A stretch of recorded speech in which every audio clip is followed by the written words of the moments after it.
जय सत्योनारायण में जय गुरुदेव। स्वागत है आप सभी का 87वें धर्मग्रंथ पाठ में। कल हमने जाना था पिछले भाग में कि जब कुछ नहीं था, जब भी मैं था, और जब आगे भी मैं रहूँगा और पीछे भी मैं ही था, इस घोषणा का यथार्थ अर्थ क्या है। और हमने जाना भोग से योग का सिद्धांत सर्वश्रेष्ठ होने पर भी विखंडित क्यों हुआ।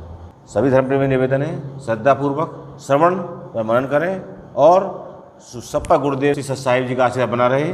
इसी कामना के साथ आज का पाठ प्रारंभ करते हैं। प्रश्न: हे सत्तई, सभी धर्म ग्रंथों में एक ऐसे समय का वर्णन किया गया है कि प्रलय के बाद जब वह दिन आएगा तब सब ईश्वर के सामने अपने अपने सारे जीवन के किए गए अच्छे बुरे कर्मों के परिणामों का वर्णन किया जाएगा। ये सुनकर ईश्वर उन व्यक्तियों को नरक या स्वर्ग भेजेगा। जो अच्छे कर्म करते हैं उन्हें उनकी इच्छा से, उनके ज्ञान से भी परे पुरस्कार ईश्वर देगा। जो किसी धर्म ग्रंथ में लिखा है, एक समय आएगा जब ईश्वर के समान गुणों से परिपूर्ण हो जाएंगे, अर्थात सभी स्त्री व पुरुषों को ईश्वर के साक्षात दर्शन होंगे और सब स्त्री व पुरुष ईश्वर में लय या मिल जाएंगे और ईश्वर पुनः एक समय तक अपने में लय सभी स्त्री पुरुष रूपी स्वदृष्टि को लेकर योग निद्रा में रहेगा। उसके बाद पुनः स्वसृष्टि करेगा।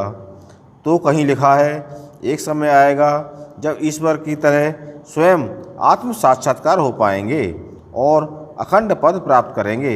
यही समय प्रलय लय का समय होगा और पुनः अनंतकालीन सृष्टि होगी। अतः इन सब धर्म ग्रंथों के संक्षिप्त दृष्टांतों के द्वारा वो समय क्या और कैसे होगा, यह आप योग विज्ञान द्वारा समझाएं। आइए जानते हैं अब इस महाप्रश्न का महाउत्तर। हे सत्यईश, आपके द्वारा कहा गया अनेक धर्मों में वर्णित अखंड के निर्माण की पुनः खंड से खंड के निर्माण पुनरावृत्ति चक्र का काल समय पूर्णानमन में अभी अनंत काल का समय लेगा। जो इस प्रकार से योग विज्ञान स्वरूप वर्णित है कि अखंड जो स्त्री व पुरुष का युगल प्रेमालिंगन स्वरूप है, यही योग युक्त ईश्वर का प्रत्यक्ष व अप्रत्यक्ष स्वरूप है। और जब ये दोनों स्वयं बोध से एकाकार से द्वैताकार स्वरूप निज स्त्री व पुरुष के स्वतंत्र स्वरूप व बोध को प्राप्त होते हैं, तब यह ईश्वर का अखंड से खंड या अद्वैत से द्वैत स्वरूप कहलाता है। अब इस खंड स्वरूप स्त्री व पुरुष के अनंत रूप व विभिन्नता रूपी सूक्ष्म स्थूल आदि कितने ही स्वरूप हो जाएं, वो सब स्त्री पुरुष ही रहेंगे। अतः स्त्री प्लस धनात्मक शक्ति व पुरुष माइनस ऋणात्मक शक्ति होने के कारण परस्पर विपरीत पक्ष हैं। दोनों में एक पुरुष विकर्षण शक्ति है और स्त्री आकर्षण शक्ति है, और दोनों अपने में संपूर्ण हैं और अपनी धुरी पर स्वकेंद्र होकर गतिमान हैं। यही दोनों का परस्पर एक दूसरे के विपरीत गति करना ही सर्व जगत में घर्षणात्मक ध्वनि, शब्द, प्रकाश, रूप, गति आदि नामों से प्रकाशित है।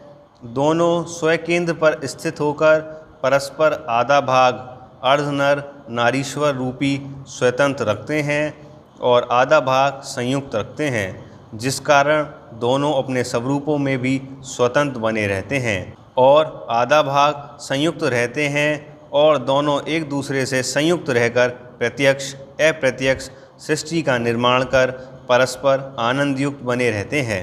यही दोनों का स्वतंत्र स्वरूप और संयुक्त स्वरूप स्थूल व सूक्ष्म या परा अपरा आदि नामों से जाना जाता है। परंतु इसी बीच स्त्री व पुरुष के एक दूसरे के मध्य अवस्था बनती है। वही शून्य अवस्था को योग दृष्टा ज्योति स्वरूप परमात्मा कहते हैं, क्योंकि दो स्त्री व पुरुष रूपी आकर्षण व विकर्षण चक्र के संयुक्त भाग को देखने पर जो त्रिअवस्था संधि काल बनता है, वह ज्योति स्वरूप चित्रित होता है। और तीसरी अवस्था को योगी जन दो नेत्र पुरुष व स्त्री के ऊर्ध्व या मध्य त्रिनेत्र के रूप में देखते हैं।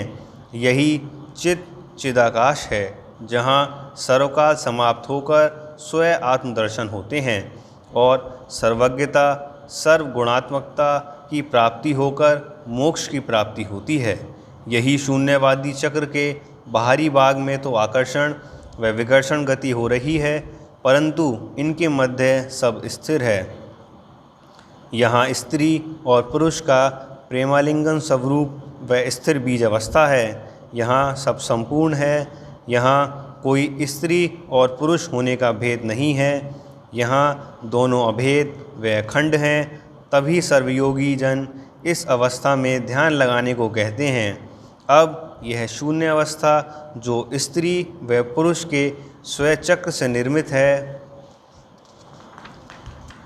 यह नित्य अवस्था के मध्य को ही ईशलोक कहते हैं, जहाँ सर्व जीव जगत की सृष्टि मुक्ति पूर्णत प्राप्ति होती है।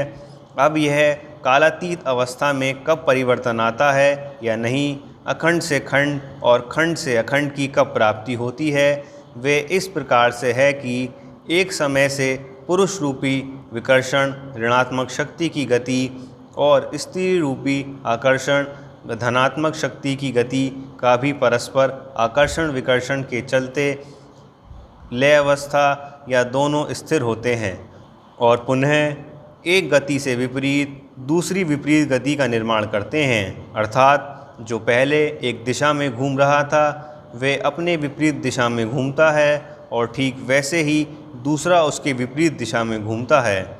जब यह दोनों गति एक समय को स्थिर होती है, यही अवस्था महाशून्य अवस्था के नाम से जानी जाती है। तब जब स्थिर हो जाता है, यही यहाँ शून्य अवस्था के साथ मध्य अवस्था जो त्रि अवस्था या संयुक्त अवस्था थी, वह भी समाप्त हो जाती है।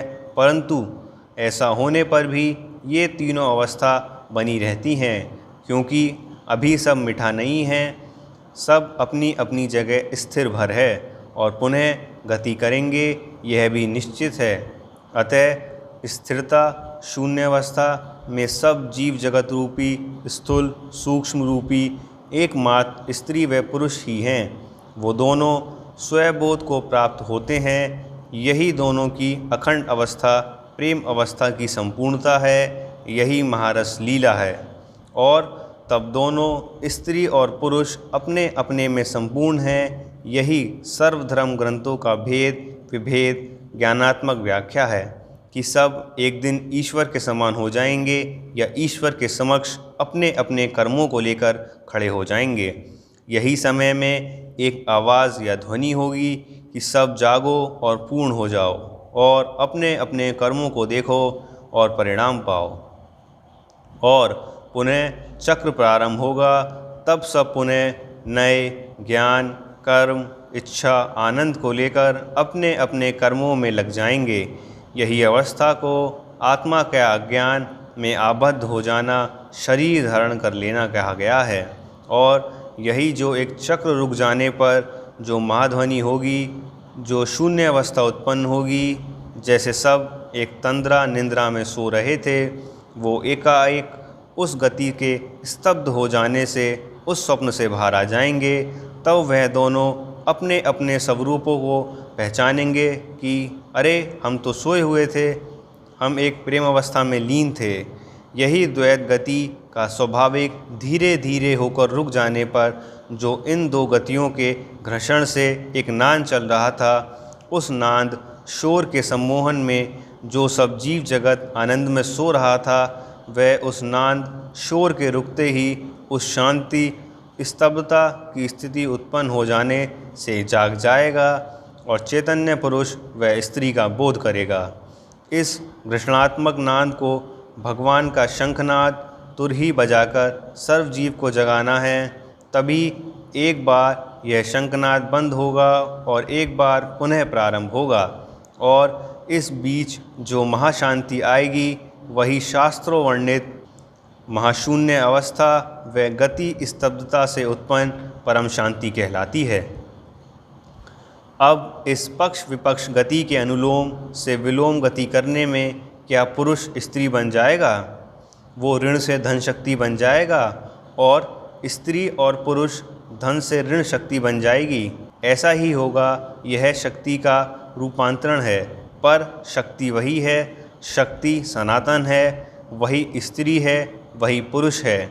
हमें ऐसा पढ़ने व सोचने से ऐसा लगेगा कि यह क्या बात हुई, परंतु ऐसा ही होता है। जो अंड है वही ब्रह्मांड है। यही यहाँ इस भौतिक जगत में प्रत्यक्ष देखने में आता है। वे अनेक प्रमाण हैं कि स्त्री पुरुष व पुरुष स्त्री बन गया व मध्य अवस्था की भी प्राप्ति होती है। अर्धपुरुष अर्धनारीश्वर अवस्था भी है। यह स्त्री पुरुष की प्रत्यक्ष बीज अवस्था कहलाती है। अब जब ये दो गतियाँ धीरे धीरे रुकेंगी, ना कि अचानक कुछ नहीं होता है, तब सब एक क्रम से धीरे धीरे होता हुआ पूर्णत्व को प्राप्त होता है। ठीक उसी भांति यहाँ भी होगा, जब आकर्षण विकर्षण रूपी गति में प्रत्येक युग मिलाकर 4 युगों के अंतिम पहर में धीरे धीरे गति कम होती जाएगी, तब सृष्टि के सर्व रूप धीरे धीरे लुप्त होते जाएंगे और जनसंख्या कम हो जाएगी। और अति अल्प जनसंख्या के बाद सब प्रत्यक्ष स्थूल जो अब है वो सूक्ष्म बन जाएगा। वही सूक्ष्म जिसे हम मृत आत्मा कहते हैं, वो सब उस स्त्री अवस्था शून्य में चले जाकर स्थिर हो जाएंगे और पूर्ण शून्य आ जाने पर सूक्ष्म स्वरूप भी मिट जाएगा।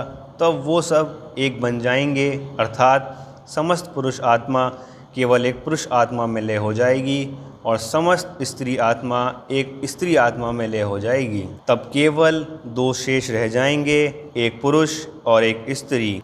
तब ये दोनों उस महानाद के रुक जाने से आई परम शांति में अपने योग इच्छा से जो खंड रूप धारण किए थे उससे मुक्त होकर केवल द्वैत स्त्री प्लस पुरुष का बोध करेंगे और तब खंड रास प्रेम से अखंड महारस अखंड प्रेम का अनुभव करेंगे। यही महाआकर्षण वह महाविकर्षण का एकीकरण होगा। परम स्तब्धता परम शून्य जो केवल शब्दार्थ है, यही द्वैत का एक दूसरे में प्रेमालिंगन युक्त अवस्था में लय हो जाना होगा, जो अखंड नाम से जाना जाता है। अतः अब वर्तमान में मनुष्य की जनसंख्या वृद्धि हो रही है और अन्य सर्वजीव मिटते जा रहे हैं। एक समय सर्वजीव मिट जाएंगे, एकमात्र मनुष्य शेष रह जाएगा, अर्थात अन्य प्रजाति अति अल्प व संग्रह में शेष रह जाएगी। तभी वह समय का प्रारंभ होगा। यही धीरे धीरे प्रकृति के विकास के रूप में आदिकाल से दिखाई देता है कि पहले पंचतत्व प्रकृति जीव मनुष्य में पूर्णत्व में सर्व जीव प्रकृति पंचतत्व का लय होकर केवल मनुष्य जो पूर्ण होगा वही शेष होगा, ऐसा प्रतीत होगा।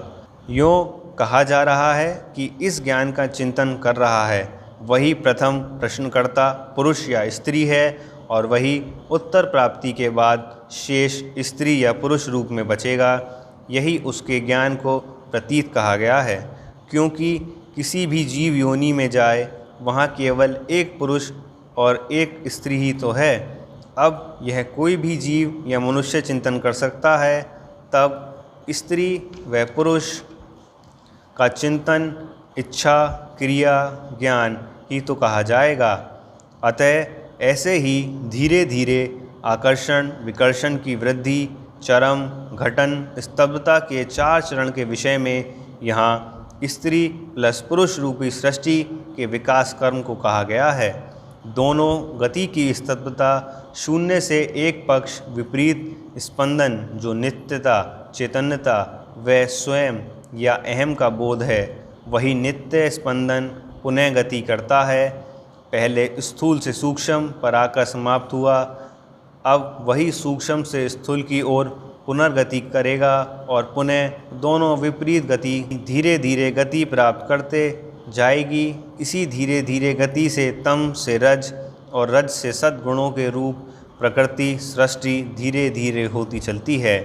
जो कि पूर्व भी थी वही पुनर्निर्माण होती है। इसी स्तब्धता चैतन्यता में पुनः गति शब्द रूप आदि पंच गुणों का सूक्ष्म से स्थूल का निर्माण होता हुआ जीव अपने अनंत काल के आनंद में डूब या लग जाता है। अब यहाँ जो देखने या पढ़ने में स्त्री से पुरुष वह पुरुष से स्त्री रूपी परिवर्तन हुआ, जबकि ऐसा कुछ नहीं है। परंतु मान ले तो यही सत्यास्मी का पुरुष भगवान बनने के सहयोग में जो स्त्री का सहयोग था, वही अब पुरुष के द्वारा स्त्री के पूर्णत्व में सहयोग होगा। कहने को दोनों में रूपांतरण की पुनरावृत्ति पर भी स्त्री व पुरुष ही तो शेष हैं, परंतु ज्ञान में आनंद है और यही आनंद समानता पर आता है जो वर्तमान में चल रहा है। अतः अभी वह उपरोक्त महाशून्य अवस्था का समय नहीं आया है और ना ही अभी अनेक वर्षों में आने वाला है, क्योंकि प्रत्येक काल के चतुर्थ कर्म होते हैं और इस कलयुग का अभी केवल एक या प्रथम कर्म ही व्यतीत हुआ है, जो 18वीं सदी तक था। इस 18 का संयुक्तांक 1 + 8 = 9 बनता है। अतः इससे पूर्व पुरुष युग रहा, अब स्त्री युग प्रारंभ है। फिर 1800 साल बाद जब स्त्री और पुरुष समान हो जाएंगे, तब कहीं उपरोक्त युग आने का काल होगा, क्योंकि जो 2 कर्म शेष रहेंगे वो शून्य अवस्था के संधि काल के होंगे, जहाँ स्त्री व पुरुष की परस्पर समानता का आनंद होगा। तो अभी तो द्वितीय क्रम में स्त्री को पूर्णत्व प्राप्त होगा और तृतीय में दोनों समानता का आनंद लेंगे और चतुर्थ बीज अवस्था होगी। तब वह क्षण आएगा, महाप्रलय, शून्य अवस्था, फिर पुनर्जागरण काल होगा। यही आत्मा का परमात्मावाद है और यही लय, प्रलय, सृष्टि, पुनर्जागरण, सृष्टि आदि चतुर्थ क्रम है। यही सत्यास्मी का योग विज्ञान है। तो आज के पवित्र सत्यास्मी धर्म ग्रंथ के पाठ में जो महाज्ञान हमने प्राप्त किया वो यह था कि जो धर्म जिज्ञासुओं में और धर्म ग्रंथों में लिखा हुआ है कि एक ऐसे समय का वर्णन किया गया है कि प्रलय के बाद जब वह दिन आएगा, सब ईश्वर के सामने अपने अपने सारे जीवनों के किए गए अच्छे व बुरे परिणामों का फल प्राप्त करेंगे, या फिर कि सभी स्त्री और पुरुष ईश्वर में लय हो जाएंगे, उसमें मिल जाएंगे। तो इस कही गई बात का अलग अलग धर्म ग्रंथों का क्या सार है, क्या यथार्थ ज्ञान है, क्या सत्य ज्ञान है और क्या सत्यास्मी महाज्ञान है, वो आज हमने प्राप्त किया और आप सभी ने इसका श्रवण कर आपने भी यह सभी ज्ञान प्राप्त किया होगा। तो आप सब भी पवित्र सत्यास्मी धर्म ग्रंथ का पाठ लगातार सुने, यह ज्ञान अपने जीवन में आत्मसात करें, व सत्य को प्राप्त करें। इसी कामना के साथ फिर मिलते हैं अपने अगले पाठ में। जय सत्यओम सिद्धाय नमः। जय गुरुदेव।